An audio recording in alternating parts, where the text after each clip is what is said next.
One Kawan TV1. Assalamualaikum warahmatullahi wabarakatuh. Waalaikumsalam warahmatullahi wabarakatuh. Kita ketemu lagi nih, UI Watch. Di samping saya ada tamu istimewa dari Institut Pertanian Bogor, alumni ya, Pak? Ya, Penulis juga. ngeledek gua loh. Ya, rating tahun berapa dulu? Lulu ya, masuk 71. Oh, masih satu. Tapi karena gue cinta sama IPB, keluarnya 78. Lebih setahun dari yang diwajibkan. Setahu saya juga pernah di PB soalnya. Setahu saya kalau kita lama-lama ada batas waktu. Iya, betul. Ada P1, batas waktu. P2, persiapan 1, persiapan 2. Iya, iya. Nah, itu 2 tahun tuh kan. Iya, iya. Nah, baru lanjut. Lu mungkin dulu di sana nggak sanggup kali ya, nggak mampu loh ya. Pindah ke UI. Kan ke UI.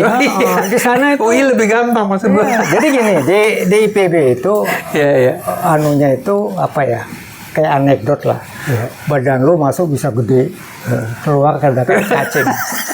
Karena dari pagi sampai malam. Tapi ya benar, benar itu. Kalau di UI Jadi nggak untuk begitu. di tingkat 1 itu, waduh, luar biasa. Pagi. Gue nggak naik makanya tingkat jam 1. 8 kuliah sampai jam 10, jam 11, 3 jam tuh ya. Udah gitu nanti istirahat. Nanti jam 1 masuk lagi praktikum. Sampai jam 4 ya. Sampai jam 4. Nanti udah jam 4 selesai jam 5 responsi. Oh, udah deh. Saya sih. Oke, kita lanjut nih ceritanya. Ini sangat menarik ya. Itu yang namanya di Kuba. Saya baca dari YouTube, ada bekas duta besar kita di sana. Itu mengatakan, namanya saya lupa ya. Iya, iya, oke. Cewek ya. Dia cerita sekolah gratis. Ya. Kesehatan gratis. Ya. Ini bukan main-main. Itu hajat hidup bangsa dan rakyat itu. Padahal negara komunis ya. Padahal negara komunis. Padahal sama Amerika digas terus dia supaya nggak berkutik. Iya. Ya kan? Kenyataannya dia bisa begitu. Kalau saya bilang maaf ya, negaranya kecil. Sumber dayanya juga apa sih? Sangat sumber sedikit. daya alam ya. Paling dia punya SDA-nya. Sumber daya manusianya yang SDM-nya. Nah, tapi paling tidak, ini kita ngomong-ngomong Bang. Saya prihatin aja dengan bangsa. Coba negara kita ini kan tahu sendiri. Kekayaannya luar biasa. Pulaunya 1.700 sekian. Ya. Hasilnya itu, waduh jangan ditanya deh. Mendunia. CPO itu mendunia kan. Termasuk ranking 1, 2, 3 lah di dunia. 1. Nah, belum tambang. Emas jangan tanya. Freeport punya. Itu ada lagi yang di NTT. Kita masih punya. Belum minyak. Belum nikel.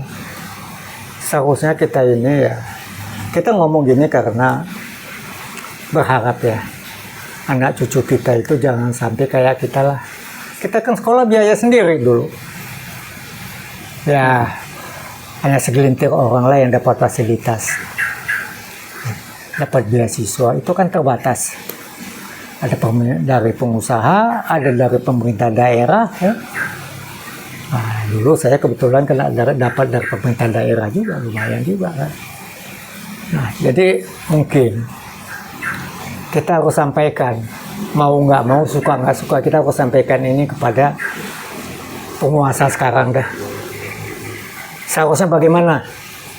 Apa yang kita inginkan terhadap penguasa sekarang? Terima kasih, Ya. Mas Buyung. Saya sudah lama ini berpikir ini. Ya. Tapi ditahan aja ya, nggak dapat. Bukan, saya pernah nulis. Oh, pernah nulis. Pernah nulis. Bubarkan DPR, saya pernah nulis.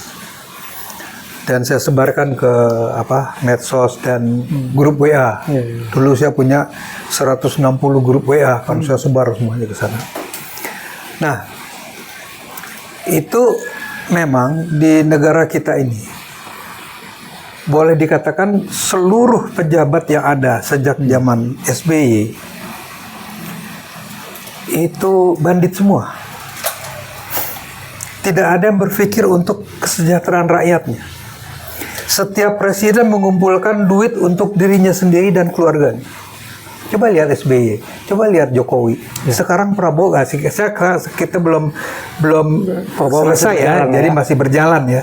Tapi naga-naganya kan kayak begitu juga arahnya. Kan pertanyaan kita kok bisa begini gitu. Berarti ada seleksi kepemimpinan yang tidak benar di negeri ini. Kalau kita mengacu pada Undang-Undang Dasar yang sudah dirubah, UUD 45 ya, UUD 45 ya? palsu. Oh, yang palsu. Yang sekarang. Pasti yang akan terpilih pemimpin kayak begini semua. Seluruh dari presiden sampai menteri-menterinya sampai anggota DPR-nya semuanya akan kayak begini. Bandit. Pasti, saya berani pastikan itu begitu. Dan sudah terbukti begitu gitu ya. Sudah terbukti begitu. Tapi bukan mereka aja. Pengusaha di kita juga lebih parah lagi. Justru karena itulah, justru karena mereka lah ini terjadi gitu. Gitu maksud gua. Jadi sumber dari kesalahannya di parpol. Jadi parpol ini menurut gua tidak berfungsi sama sekali. Nol kontribusinya untuk negara. Kuba nggak ada parpol. Ya itulah makanya saya bilang. Makanya ya kan. Kenapa Indonesia nggak bisa gitu ya? Jadi memang parpol itu kalau kita kembali mengacu kepada Undang-Undang Dasar 45 yang asli, yang dibuat oleh pemimpin bangsa kita sekaligus pendiri bangsa ini, itu nggak ada partai politik di dalam Undang-Undang Dasar. Yang ada adalah wakil-wakil daerah, wakil-wakil profesi, golongan. Itu lebih real karena masanya itu nyata. Oh ya, sebelum saya lupa nih, itu partai di sana itu kata-kata antar golongan itu S2 semua loh yang dikumpulkan. Iya. Oke. Itu semacam seleksi ya. Seleksi kecerdasan pemimpin ya. Karena antar golongan itu kan. Ya, kalau pemimpin kita kan memang gua ada lihat belum lama tuh, kemarin apa tadi gue lihat tuh pemimpin goblok. Indonesia ini pemimpinnya goblok semua gitu. Jadi ini ada satu orang yang gue menarik juga ini karena kita ternyata negara Indonesia di antara 61 negara goblok. Ya, dari baik pinter ke goblok gitu kan. Indonesia itu nomor 60. Nomor 2 dari bawah. Cari di YouTube ada itu. Ada. Gue baca itu. Gue lihat. Goblok apa korup? Goblok, bukan korup. Dia korup karena goblok gitu. Gue juga heran kenapa korup karena goblok. Jadi maksudnya begini. Dia itu korup tapi tidak menguntungkan kan kalau gini, dia punya semacam kriteria. Kalau orang pinter itu, kalau koruptor pinter itu, dia berbuat itu menguntungkan buat dia sendiri dan menguntungkan buat orang lain juga. Gitu. Kalau menguntungkan buat diri sendiri aja itu lumayan. Masih ada untungnya, orang rugi gitu kan. Tapi ini enggak. Yang pemimpin goblok ini menghancurkan diri sendiri, menghancurkan juga orang lain. ini menarik juga kriteria ini. Jadi maksud dia karena kebodohannya, ya kan? Dia merasa untung diri sendiri. Sebetulnya dia menghancurkan diri sendiri gitu. Setidaknya anak cucunya gitu. Tapi buat orang lain juga langsung kok bisa gitu? Ya kayak kasus inilah mungkin yang diberi contoh. Kasus di Sumatera kemarin yang gelondongan segala macam hutan hancur. Itu kan menurut dia untung kan, padahal kan rugi, rakyat banyak rugi. orang lain rugi gitu. Dianya sih nggak ada masalah kan. Belum tentu juga, karena mungkin ada keluarganya di situ, mungkin anak cucunya nanti. Orang yang punya orang Jakarta, mana ada keluarganya Ya di kan sana. orang Jakarta juga banyak orang sana. Hah? Orang Jakarta mimpin juga banyak orang sana. Luhut aja orang sana kan, ya kan pejabat itu yang paling gila. Luhut nggak ngerasa berdosa tuh. Iya, memang karena itulah goblok dia, nggak merasa berdosa, ya kan. Gitu. Jadi menurut orang ini ya, ini menarik ini kriteria yang dipilih. Nah kita kembali ke yang tadi. Jadi menurut saya partai politik sama sekali tidak ada kontribusinya yang positif terhadap negara sejak berdiri. Kamu tanya sekarang apa? Sebut aja satu partai politik yang dari mana aja. Itu yang saya belum ketemu. Nah, itu maksud gua. Apa? Tidak ada satupun partai, bisa bayangkan partai politik di Indonesia puluhan. Ya. Satupun tidak ada yang pernah punya kontribusi positif untuk bangsa dan negara Indonesia, apalagi rakyat. Nggak ada. Dari mulai berdiri mereka. Jadi yang paling benar memang, jadi DPRD kan hasil dari parpol. Ya. Jadi kalau parpol dibubarkan, DPR nggak ada kan? Kita bikin lagi DPR baru. Yang isinya adalah seperti yang di Kuba itu. Mewakili daerah, ya kan? Daerah kan punya kepentingan sendiri. Ya. Maluku dengan, nggak usah jauh-jauh Maluku dengan Sulawesi kan? Maluku Utara dengan Maluku aja udah beda kepentingan mereka. Ya kan? Wajar mereka punya anggota duduk di DPR. Ya.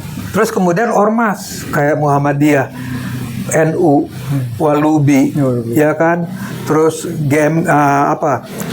Gereja Kristen Indonesia gitu atau Mawi, itu kan mereka punya akar rumput, yang mereka masing-masing akar rumput tuh kelompoknya punya kepentingan. Nah itu yang diwakili di DPR, bukan kayak dari Gerindra, dari PDIP, dari nggak ada itu.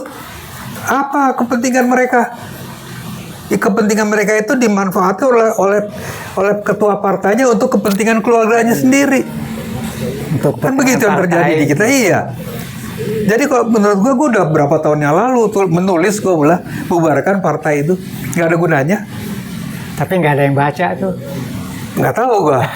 Mungkin ada yang baca tapi nggak nyampe otaknya kan, bisa juga. Nggak ada yang, maksud gue nggak ada yang ini mah omong-omong doang nih katanya. Ya, nggak bakalan. omong-omong doang karena nggak ada yang dukung. Ya. Kan sekarang maksud gue bagaimana isu pembubaran partai politik ini meluas ke seluruh Indonesia, didukung oleh rakyatnya. Nggak ada lagi yang mau masuk partai gitu. Gue mau tanya apa gunanya partai? Ini, saya ngelihat nih, jangankan pendidikan, kita ini rakyat kita ini dimiskinkan secara struktural. Iya, betul. Pendidikan, ya tahu sendirilah, semua harus bayar. Ini memang begini. Ini gue bukan berarti karena kegoblokan kita menyalahkan orang lain ya. Ya. Gue bukan ke situ arahnya. Gue inget dulu Kompas pernah memuat tulisan Andi Hakim Nasution. Oke. Guru besar IPB. Dan kita tahu Andi Hakim ini adalah otak dari, termasuk salah satu otak dari pendidikan di Indonesia, ya kan? Dia menulis di Kompas, saya pernah mengajukan konsep pendidikan untuk Indonesia, untuk bangsa Indonesia, dan ditolak oleh DPR. Di zaman itu ya, tahun 1970-an, anggota DPR itu sudah menolak pemikiran tentang pendidikan di Indonesia yang dibuat oleh seorang ahli pendidikan di Indonesia. Apa artinya? Artinya ada sesuatu kekuatan yang membuat supaya Indonesia ini manusianya tidak terdidik. Gitu. Yeah. Gue inget, ini mungkin gue udah berkali-kali juga ngomong. Itu juga kenapa demikian, dimiskinkan secara struktural, supaya pada saat pemilu, ya itu banyak tujuannya. Salah satunya itu. Kalau rakyatnya bodoh kan semuanya bodoh. Pemimpinnya apalagi kan begitu. Yang miskin dikasih 50.000, udah lu pilih nah, pilih. Gue inget dulu, gue kan sekolah dasar di zaman Orde Lama, ya kan. zamannya Soekarno. Iya. Kita sekarang kayaknya Soekarno ini penjahat gitu kan. Dihujat di sana sini. Oke lah, ada kesalahannya. Oke, gue setuju lah. Gue juga dulu ikut demo dia dulu, inget gue. Tapi ya, Nah, tapi dulu pendidikan SD aja nih. Gue ini sekolah dulu di SD yang namanya SD negeri ya. Percobaan. coba-coba gitu ya. Bukan. Bukan. Bukan. SD percobaan ini adalah, dan itu ada di semua ibu kota Iya. provinsi di Indonesia. Setiap ibu kota provinsi ada satu SD percobaan. Oke. Hanya 2 kota yang mempunyai 2 SD percobaan, yaitu Jakarta sama Yogyakarta. Yogyakarta wajar lah dia kota pendidikan kan. Jakarta karena ibu kota negeri, ya negara ya kan. Apa itu SD percobaan? Jadi SD percobaan ini adalah sekolah dasar yang dijadikan laboratorium untuk penerapan mata ajaran baru atau konsep pendidikan baru. Gitu. Jadi artinya nggak sembarangan kayak sekarang. Sekarang siapa yang menang tender dia bikin sendiri pertanyaan-pertanyaan di bukunya. Memang pemenang tender percetakan itu dari mana ahli pendidikannya? Dia ngarang semaunya aja kok tuh isi buku. Nah, dulu enggak. Dulu setiap konsep pendidikan diseminarkan dulu. Setelah diseminarkan, baru ditawarkan kepada pemerintah untuk diterapkan di SD. Sebelum diterapkan di seluruh SD negeri di Indonesia, dicoba dulu di SD percobaan. Gitu. Sehingga itu terseleksi. 1 tahun dicoba. Kalau ternyata hasil kurang bagus, dicoba lagi setahun lagi gitu. Atau kalau terlalu buruk, dibuang. Jadi artinya penerapan suatu materi, ya kan, pendidikan, baik konsep dasarnya untuk keseluruhan maupun untuk mata pelajarannya, ada buku baru misalnya gitu kan, itu dicoba dulu, tidak langsung diterapkan di seluruh negeri, enggak. Kalau berhasil 1 atau 2 tahun, baru diterapkan di seluruh SD negeri. Artinya begini, maksud gua, di zaman Orde Lama aja sudah ada itu pemikiran bagaimana mendidik bangsa ini supaya menjadi bangsa yang cerdas. Kok sekarang yang katanya negara maju segala malah amburadul? Ada anak SMA nggak bisa 22 tambah 3 berapa? Ini kan, aduh. Oke, kita lanjut nih masalah kembali ke laptop nih. Iya. Ini ada. Ini akibat laptop lah, jangan salah. Iya. Akibat parpol ini. Maksudnya apa perlu nggak di Republikan ada parpol? Iya, maka itulah. Dengan hasil. Karena itu maksud gua, parpol ini sebaiknya dibubarkan di seluruh Indonesia, termasuk Gerindra, PDIP, Demokrat, semua, PKS, semua dibubarkan aja. Nggak ada gunanya. PKI udah bubar. Udah bubar ya. Ya kan? Jadi nggak ada gunanya sama sekali. Jadi wakil-wakil rakyat di DPR, kalau kita bikin lagi DPR namanya atau apapun namanya kan, itu nama akan soal pengertian aja. Maksudnya namanya panci itu, tapi kalau isinya wakil rakyat ya nggak masalah kan, namanya panci juga kan. Maksud gue begini, itu betul-betul berisi orang-orang yang mewakili golongannya gitu. Jadi ada golongan Kristen, golongan Islam, golongan Hindu, Buddha, ada golongan ormas Islam, ada ormas Kristen. Pokoknya mereka yang punya akar rumput itu diwakili di situ. Termasuk profesi, profesi arsitek, profesi kedokteran, itu semua diwakili. Disiplin ilmu semua masuk lah ya. Masuk ke sana. Jadi setiap orang yang punya profesi tertentu merasa diwakili memang gitu oleh orang yang mereka pilih sendiri.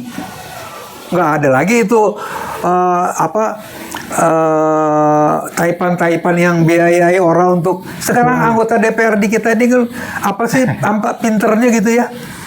Gue nggak pernah jadi anggota DPR, tapi gue nggak merasa lebih goblok dari mereka. Jadi gue bilang nggak ada gunanya. Parpol itu nggak ada gunanya. Bubarkan. Seluruh. Mohon kalau ada yang menonton ini viralkan ini supaya parpol di Indonesia dibubarkan. Jadi nggak ada lagi tuh parpol. Toh ideologi juga udah nggak ada. Kan nggak ada lagi yang partai berideologi Islam kan nggak ada lagi udah. Ngapain kita pusing? PKS nggak juga. PKS itu juga pemimpinnya koruptor. Apa ya Islamnya? Jadi maksud gua ini parpol nggak ada. Jadi semua diwakili oleh orang yang betul-betul punya akar rumput yang perlu diwakili. Gitu. Jadi dia bersuara seorang dokter. Dia mewakili profesi kedokterannya. Dia akan bersuara sesuai dengan suara di wilayah dia. Apa mau tuh partai-partai itu di... Ya pasti nggak mau lah. Kan yang membubarkan rakyat. Seluruh rakyat menuntut dibubarkan partai. Di seluruh negara pelosok. Di Jawa, di Sumatera, di Maluku. Bubarkan partai. Apa pemerintah mau pertahankan terus? Kan itu kan? Aduh. Jadi itu suaranya ada di rakyat. Itu betul-betul suara rakyat nanti yang muncul. Anggaplah sekarang pemuda Pancasila. Ya nggak apa-apa. Dia punya wakil di DPR. Dia kan punya komunitas sendiri. Nih, saya dapat data nih. Menurut Transparansi Nasional Indonesia, lembaga yang paling korupsi adalah DPR. Ya, ya, itulah yang gue maksud. Ya. Jadi apa yang mau kita harapkan dari anggota DPR, gitu. Dan gue nggak usah ceritain lagi lah berapa boroknya DPR selama sekian periode pemerintahan. Semua tahu kok. Gue yang nonton ini pasti tahu semua. Sampai ada istilah. Kalau ada pernah demo tuh saya lihat. UI sendiri pernah punya spanduk. Apa itu DPR? Dewan Perusahaan Rakyat. Dewan Perampok Rakyat. Ya. Dewan Pengkhianat Rakyat. Ya. Itu kita punya spanduk. Udah terlalu banyak. Terlalu banyak Tentang jok-jok bagaimana kalau ada pesawat jatuh anggota DPR mati semua, penuh semua bersyukur. Ya kayak begitu itu kan jok-jok yang sudah menunjukkan muaknya rakyat pada anggota DPR. Anggota DPR ini adalah wakil parpol. Artinya parpol penyebab utamanya bukan anggota DPR. Orang dia ditunjuk oleh parpol kok. Jadi parpolnya dibubarkan, gitu. Otomatis DPR dibubar. Nah, kita bentuk lagi DPR baru yang betul-betul mewakili. Caranya gimana nih? Rakyat yang harus ribut. Iya, rakyat harus ribut, berontak. Kalau rezim sekarang Prabowo nggak mau, ya kita gulingkan aja. Kenapa? Kompor. Ya bukan kompor ini. Membuat rakyat berpikir lebih cerdas dan sehat. Bukan ngomporin gue. Kalau Prabowo pengen bertahan terus dia ikutin. Partainya juga dibubarin gitu. Apa yang dipertahankan Gerindra? Dia juga sebentar lagi mati nanti. Yang mewarisin siapa? Hasim. Tapi kalau kita bicara Prabowo ya, sepak terjang dia pada saat ini yang positif tuh lebih banyak. Dia berantas korupsi. Ya. Gua nggak tutup mata. Gua nggak tutup mata. Gua termasuk yang salah satu juga mempromosikan Prabowo. Karena gue dulu 2019 gue pendukung Prabowo, mewakili alumni IPB seluruh Indonesia ya. Dan gue tanda tangan. Tapi 2024 gue nggak, karena dia ikut Jokowi. Tapi sekarang gue mengerti kenapa dia ikut Jokowi. Kan dia jadi presiden kan begitu kan. Kalau nggak ikut Jokowi dia pasti nggak jadi presiden. Nah sekarang masalahnya setelah dia duduk jadi presiden ini ngapain dia gitu? Tapi kan dia udah lakukan itu tuh. Betul, tapi banyak juga kan yang nggak beres. Kayak sekarang gini, ini kerusakan ini kan terutama nih semenjak Jokowi jadi itu presiden. Kan akibat dari rezimnya Jokowi. Saya sih bersyukur aja, belum pernah ada uang triliunan yang kita lihat. Iya. Itu belum pernah ada. Umur saya ini. Gue kemarin juga menyebarkan bagaimana rezim Prabowo ini membuat kilang minyak di Indonesia. Gue ngerti lah itu. Cuma banyak juga dan kayak MBG yang itu lebih merakyat ya. Nah, kalau MBG soal itu nanti lain kali kita bahas apa manfaatnya MBG buat bangsa kita. Nah, jadi intinya begitulah. Kalau seluruh rakyat mendesak pemerintah untuk membubarkan parpol di seluruh Indonesia, ya kan? Ormas enggak loh ya. Parpol itu kita pada Prabowo. Acung gue 2 jempol kalau dia mau. Tapi kalau dia enggak, gue kira yang gampang aja deh DPR perampasan aset di tahun berapa itu dia? Iya, makanya itu kan semua akibat parpol. Sumbernya ini yang kita... Untung gua nggak punya aset, apa yang mau dirampas? Iya. Jadi gini Yung, maksud gua itu kan akibat dari parpol. Dibubarin DPRD kalau parpolnya masih ada nih, tetap brengsek di negara. Itu maksud gua. Iya. Jadi parpolnya harus dibubarkan, otomatis itu bubar gitu. Iya. Gitu kan, ngerti kan? Otomatis bubar DPR-nya. Nah, kemudian anggota DPRD pilih orang rakyat dari mewakili masing-masing daerah, Parpol aja masing-masing profesi. Termasuk profesi misalnya kayak Grip, dia profesinya ada semangat banget. Iya, gini. Grip profesinya itu menjaga tanah persengketa kan gitu kan. Kemudian debt collector, oke, gak masalah buat gua. Buat kita nggak masalah. Itu kan mereka punya profesi sendiri. Tapi tentunya kalau dia melanggar hukum ditangkap. Kan begitu, ya kan? Tapi dia punya wakil di DPR, oke aja, nggak masalah. Itu profesi juga gitu. Jadi perampok boleh jadi punya wakil di sana. Bukan perampok. Siapa yang bilang dia perampok? Gue nggak bilang dia perampok loh ya. Gue bilang dia debt collector, iya. Menjaga tanah-tanah sengketa dari satu pihak, iya, ya kan? Tapi selama tidak melanggar hukum. Debt collector itu melanggar hukum loh. Nah itu tinggal pemerintah aja bikin itu enggak. Kan debt collector tuh membantu orang menagih pada orang yang bandel. Enggak ada masalah juga kalau menurut gua. Asal caranya bener. Gitu, enggak cara preman. Aturan main ya. Iya, Jangan aturan main. Kalau itu yang terjadi tangkap kan begitu. Hukum tetap berlaku. Tapi maksud gua profesi kayak Grip Pemuda Pancasila ini enggak ada masalah. Dia punya komunitas yang seperti itu dan dia mewakili komunitasnya untuk bicara di DPR, gak ada masalah. Oh, emosinya ditahan dulu.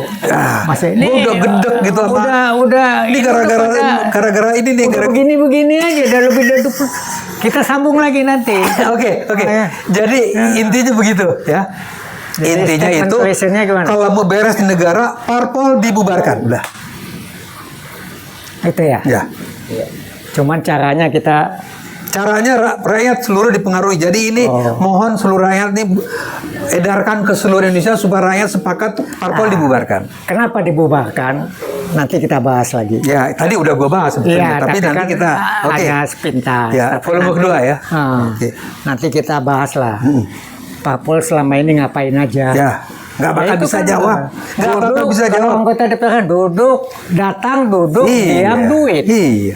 Emangnya yang bikin undang-undang disetujui DPR siapa tuh yang ini? Nggak ada yang ngerti itu anggota DPR. Nggak ada yang ngerti. Gue jamin lah nggak ada yang ngerti itu. Jadi kalau mereka ngertinya dapat duit berapa, itu gue sahkan. Ada data nih. Iya. 36% itu sekolahnya nggak jelas. Nah.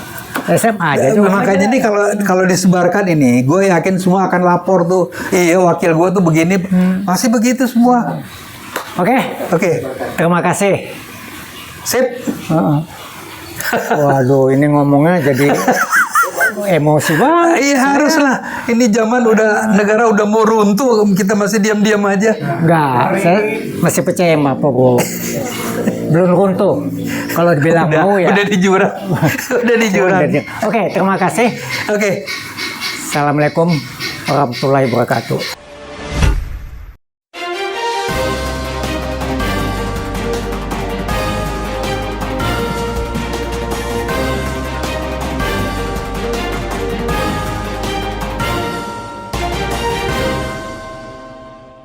One K1 TV1